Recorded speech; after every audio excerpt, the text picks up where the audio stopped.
Įdomu, kas šiandien išsirito. O šiandien, žinokit, pas mus vėl įvyko nuostabus stebuklas. Tai išsirito mažiukai atlaso vikšriukai. Čia yra jų kiaušinėliai. Čia yra lapelis, kurį jisai pasirinko valgyti. Irgi ligustras. Pasižiūrėkit, kokio dydžio vikšras. Kad lengviau būtų suprast, rodau. O, žiūrėkit, 2 vikšrai jau išsirito.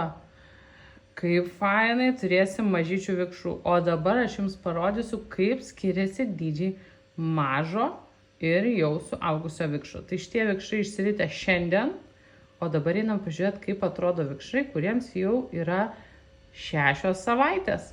Tai pas mane rankose šiandien iš ryto išsiritę vikšrai, o čia prie pat yra vikšras, kuriam yra 6 savaitės. Pasižiūrėkit, išsiritę balandžio pradžioje. Matot, koks skirtumas? Milžiniškas, 1000 kartų tikrai didesnis.